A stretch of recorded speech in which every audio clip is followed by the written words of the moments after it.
Welcome to the MacArthur Memorial podcast. I'm your host, Amanda Williams. Join me as we explore the life and legacy of General of the Army Douglas MacArthur and discuss a wide range of military history topics, from the American Civil War to the Korean War.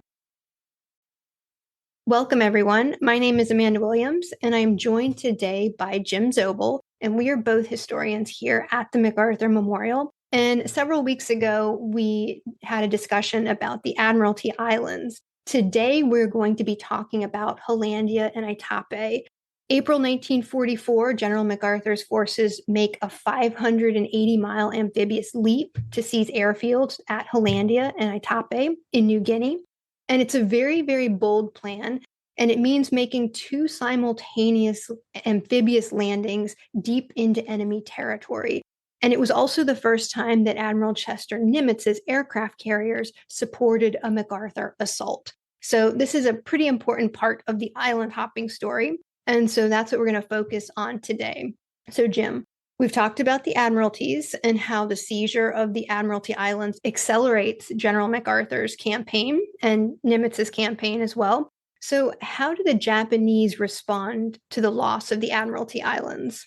They really look to Wewak. Wewak Madang is the next in line up to from where the Australians and the Americans are moving west along New Guinea. You had the Americans land at Sidor in January. We had talked about that earlier. And that was where they had found that trunk that had all the code books in it. And so when you take the Admiralties, you've basically sealed off Zobel. And so now that major air base that the Japanese have, where they have about 100,000 troops, they now realize they're secluded. They can't really go anywhere. They're surrounded. I mean, the Americans don't really have to attack them, but that base is basically out of the picture now. So now your main base for the Japanese that is still, active is that Wewak, Hansabe, Madang region. And that was where the Americans and the Australians were pushing up through New Guinea when they went up to the Admiralty Islands. So at Hansabe, Wewak, you've got this guy, Lieutenant General Hitazo Adachi. He's got about 40,000 Japanese troops there. They think that that's where the next big battle is going to come from. But with the reason they had done the Admiralty's invasion under MacArthur's forces because they wanted to secure their back door to be able to go to Hollandia. So they had been planning that earlier on. After they took the Admiralties, the JCS finally gave them the approval. And so that's where they're planning on moving. So the Japanese are starting to move air fleets, are trying to, into Hollandia, which is about 300 miles west of that Hansabe region, or about 200 miles. And the thing is that the Americans know they're going to bring in air power, but there aren't that many troops there. There's only about 11,000 Japanese at Hollandia. And so they had planned to bypass all those Japanese troops under Adachi at Hansabe Wewak. So the main thing is that the Japanese response to it after the Admiralty seizure is they're held at Hansabe Wewak because Americans are using a lot of deception plans to keep them there. Radio signals, bombing raids, just focusing on Hansabe Wewak and making the Japanese think that's where they're going to go. And so really the Japanese don't respond in a way that's going to prevent anything from happening at Hollandia. I think Adachi had been told to move a regiment of troops there, but had not gotten to that point before the Americans land on the 22nd. It's always interesting when we talk about the Pacific theater and everything's always thousands or hundreds of miles from each other. It's very different, I think, than even the European theater where things are a little closer. And I think it makes people forget how complex some of these operations are. When we're talking about a jump, we're not talking about 60 miles this way, hundreds. It's amazing. And I think it all has to do because the anchorages, where you can get into a deep water area. The next deep water area from Hansabe Wewak is Hollandia. Okay. And you're not going to, and you don't get to another deep water again until about Gelvink Bay. So there's about I think a 300-mile stretch between those two. That put this place. And so that's why these places are chosen. Like the Admiralties had that Seidler Harbor, which was so deep. Zobel had one of the deepest harbors there was, Leh, Salamaua. So it kind of works out that way, where you can get ships into. Okay. So All right, so we've talked about the Japanese, we've talked about kind of aftermath of admiralties. So, how does MacArthur, what is he thinking of Hollandia and Aitape? What is he wanting to accomplish there? Well, it's all airfields. The whole campaign that MacArthur has going across is being able to cover the next amphibious move with land-based air power. So every place that he seizes, along with the Australians and the Americans, is to build that new air base there. And the Japanese have started a lot of these already, but the Japanese didn't have any tractors or any, everything was hand done by labor. Whereas the Americans can go in, they got 50 bulldozers, they got everything that can come in and turn places overnight. So Hollandia is really this air base that they want to grab. They think that the soil is going to be the best there. Hollandia has two landing beaches. You've got Humboldt on the east, and you've got Tanamera on the west side that they want to move in. And then behind those on New Guinea is the Cyclops Mountains, which go to about 7,000 feet, and Lake Sentani. But there's this broad plain there that you can build airfields on, and that's where the Japanese have started. So everything really moves by that. Is where can you get troops ashore and start building airfields? And so they knew through that code breaking that they had very few troops there. I think at Hollandia, you've got the 6th Air Division of the 4th Air Army of Japan.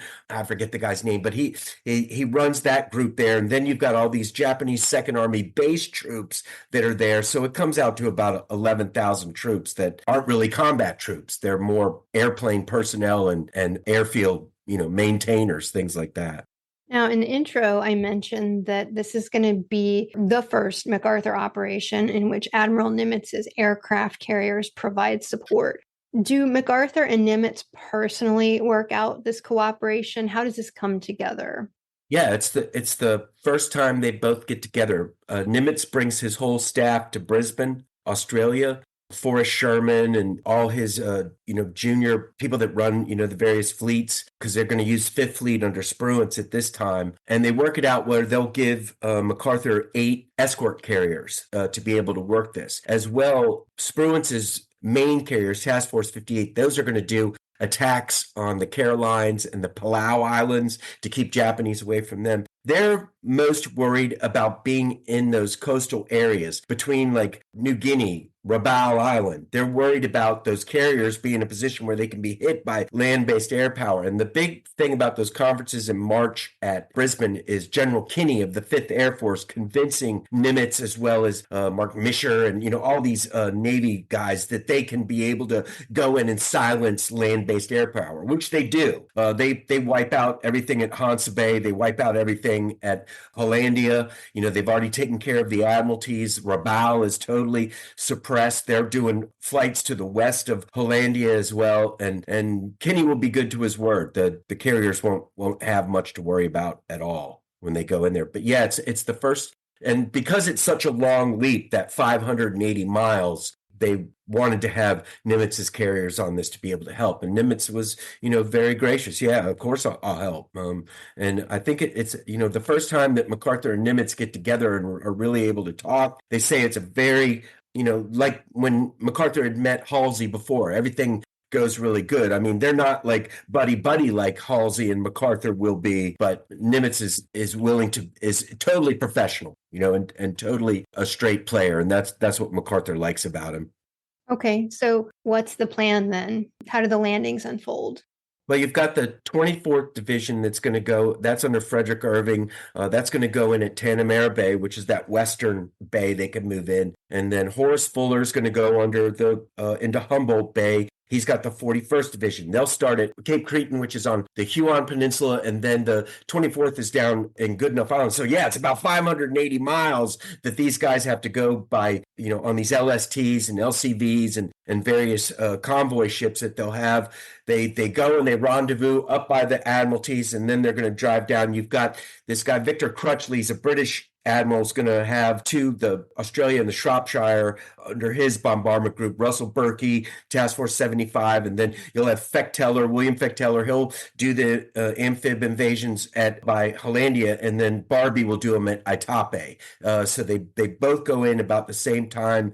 One of those regimental combat teams from the 41st Division is going to go into Aitape under this guy Jens Doe, and it's all planned for the 22nd, and they do all the bombing by the 5th Air Force in the weeks before. They have a bombardment of the areas right when they go in, but really there's basically no resistance by the Japanese. I mean, they're taking some pot shots, but Humboldt Bay is seized immediately. MacArthur goes in there and walks the beach with Horace Fuller right out in the open, no problem. They go about a couple miles up, a couple miles back. Then he takes the Nashville over to Tanamera Bay. That's where Irving's landed. And when he goes ashore, Robert Eichelberger's there, who's commanding all those forces under First Corps. This was Eichelberger's first command since Buna. He had been kind of shunted to the background, where he then trained all the troops for all these invasions later on. And the thing is when they go into Tanamera Bay, they hadn't done a good job figuring out what was behind. And so you had all these swamps right behind Tanamera Bay, and you couldn't get troops in there. And they're going to shuffle most of them back to Humboldt Bay, about 25 miles to the east to get him in. But MacArthur goes up to Eichelberger right there, and he's like, let's go to Wakdi, which is another few hundred miles to the west. It's a hard coral surface island that they can immediately take and put into service there. And MacArthur goes right up to him and says, what do you want to do? This is your call. And Kruger's like, and 6th Army commander, he's there. Alamo Force, he's like, this is your call, Eichelberger. And Kenny's all for it. He's like, yep, we can't get him in here. Let's get him back on these transports. Let's move west. And Eichelberger's like, nope, not going to do it. And, Eichelberger doesn't get his 4th star, like Kruger does. And I think a lot of it comes from that. MacArthur was taking his measure of him. Can you be bold right now? Let's do this. That would have advanced the timetable by over, a month at least. But who knows what had happened? There really wasn't much of a force there under the Japanese, but anything could have happened. So you can't really fault Eichelberger. I mean, he's worried about his men, but that was not the way MacArthur saw it, I don't think. And so they all go back on the ship, and they all have chocolate sodas, except for MacArthur. And then MacArthur the next day will go to Aitape, where they've seized Taji Airdrome on the eastern side. And that's what's really facing Hatazo Adachi's troops at Wewak now, is that group at Aitape. And come a couple of months later in June, Adachi's going to move hundreds of miles through the jungle with all his forces and almost come to the point of taking Aitape back. It's one of the craziest episodes in the Southwest Pacific. The fact that this guy Adachi will move with his forces all the way through the jungle and get that close, without, come close to things. I mean, they'll handle it very well, and that'll be the end of it on the Jernamore River. But yeah, the Aitape place is something that will always stick out. So operations conclude on June 6th, 1944. That's about when that Jernamore River battle is in June. Yeah. So I mean, they didn't really have any problems until before then, but yeah. Okay. So that's kind of the end of that. That's D-Day.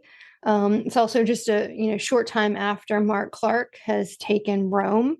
Obviously, the operation is a success. How does that then play into the next stage of the war? Well, it's everything for MacArthur. I mean, now he's got the power, the capability. He's got enough lift, that he can move troops to positions that he wants to. They're going to go into Wakdi, Sarmi, Biak, Noamfor, Sansapor, all within the space of about, 100 days. And Kruger's going to have, I think, 6 operations going on at once, because MacArthur's just like, okay, let's move it. And whereas it took him, I think, and we've said this before, it took him like a couple of years just to get to the Huron Peninsula, only a few hundred miles from Buna. They're going to go now 1,500 miles in less than 100 days. And it really is what sets up the Philippines, because everybody just sees, victory after victory, after Hollandia with very few losses, because they're landing where the Japanese aren't. And that's going to be, a big factor in the push into the Philippines, really. I always wonder, why do we not know more about these particular campaigns? People like to send it, and you're very well aware of this, but we get a lot of messages saying that, MacArthur had no talent. They'll give him the occupation of Japan, they'll give him Incheon, but pretty much blame him for everything else. So do you think that's because the campaigns through New Guinea and, to the Philippines are kind of complicated and, maybe geographically places that we're not really familiar with as Americans? Or do you just think that media coverage for a lot of what was happening there, particularly in New Guinea, is just overshadowed by Clark's capture of Rome or, D-Day and things happening in Europe? What do you think about that? I think it's a lot of different factors. I mean, you and I have talked. If you look at compendiums of World War II, you've got like 800 pages on Europe, and then you have like 20 pages on the Pacific. It's all Pearl Harbor and the bomb. No, I think you're right about the geographically challenged. I mean, in Europe, you know where London is. I mean, most people have a good idea of, France and Italy and Spain and all these places everybody's heard of. Whereas in the Pacific, it's all green jungle. And I mean, in Europe, you have all these battles at Normandy and all around the Falaise Gap and trying to break out of the headdress, where you're losing thousands and thousands and thousands of soldiers, and it's not happening in MacArthur's theater because they're bouncing around the Japanese. They're pulling off these lightning moves that land where the Japanese basically aren't. I mean, you got some problems at Biak, but nothing that's not taken care of in a few weeks. And as well, they're not liberating town after town, within France or within Italy. What you're doing is you're putting off these superhuman efforts, building air bases out of nothing. I mean, there's no dock. We've said it. There's no docks in New Guinea. There's no, roads in New Guinea. It's this engineers' war of logistics that's boring to most people, but if you understand it, from the perspective of generalship, then yeah, MacArthur's a genius. And Kinney even said it a lot of the time. There was no doctrine for any of this. It was all just, us being able to pull it off and make it happen. And even Admiral Kincaid said that. These guys were the biggest bunch of horse thieves he had ever run into. It was like some kind of pirate show that they were pulling off, getting what they needed, getting the shipping they needed from everybody else, not giving it back, and then using it to make this march across New Guinea that nobody expected to happen. And so it's hard for people to understand because yes, there's no local land points that they understand. How many times have you heard Jayapura growing up in high school, or Finchhaven, or Rabaul?